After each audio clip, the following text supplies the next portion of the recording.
അപ്പോൾ ഗായ്സ് നമുക്ക് ക്വിക്കായിട്ട് സർക്യൂട്ട് നോക്കാം. ഇതാണ് നമ്മളുടെ ഇൻപുട്ട് 5 വോൾട്ട് കൊടുക്കുന്ന സെക്ഷൻ, ഇതാണ് നമ്മുടെ ട്രാൻസിസ്റ്റർ, ഇതാണ് നമ്മളുടെ ഇൻഡിക്കേഷൻ LED, അതുപോലെ തന്നെ ഇതാണ് നമ്മുടെ റിലേയുടെ പാർട്ട്. അപ്പോൾ ഈ സർക്യൂട്ട് നമുക്കൊന്ന് സിമുലേറ്റ് ചെയ്ത് നോക്കിയാലോ. സിമുലേഷൻ ചെയ്യുമ്പോൾ എങ്ങനെയാണെന്ന് നോക്കാം. അപ്പോൾ നമ്മൾ സിമുലേഷൻ പ്ലേ ചെയ്തു. അപ്പോൾ നമുക്ക് ഇവിടെ കാണാം LED ഇപ്പോൾ ഒന്നുമില്ല, LED ഒന്നും കത്തിയിട്ടില്ല. ഇനി നമ്മൾ LDRക്കുള്ള ലൈറ്റ് കുറച്ചപ്പോൾ LED ഓണായി, അതുപോലെ തന്നെ നമ്മുടെ എക്സ്റ്റേണൽ ലാമ്പ് 240 വോൾട്ടിൽ കണക്ട് ചെയ്ത് ഓണായി. ഇത് ഫാസ്റ്റായിട്ട് സ്വിച്ച് ചെയ്യുമ്പോൾ നമുക്ക് ഓൺ ഓഫ് ആവുന്നത് കാണാം. ഇതുപോലെ തന്നെയായിരുന്നു റിയൽ വേൾഡിലും, വളരെ ഫാസ്റ്റായിട്ടായിരുന്നു ഓൺ ആവുന്നതും ഓഫ് ആവുന്നതും.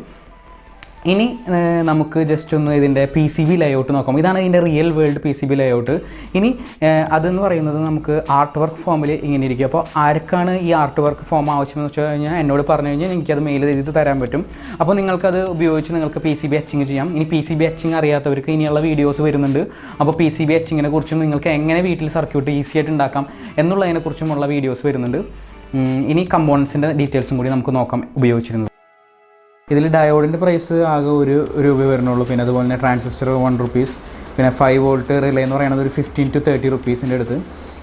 പിന്നെ ഇതിൽ റെസിസ്റ്റൻസ് ആകെ കൂടി ഒരു 1.5 റുപ്പീസ് വരുന്നുള്ളൂ. പിന്നെ LDR 5 റുപ്പീസ്. അപ്പോൾ ടോട്ടൽ നമ്മളുടെ ഒരു കോസ്റ്റ് എന്ന് പറഞ്ഞു കഴിഞ്ഞാൽ ഒരു 23.5 to 38.5 ഇടയിലേക്ക് വരും.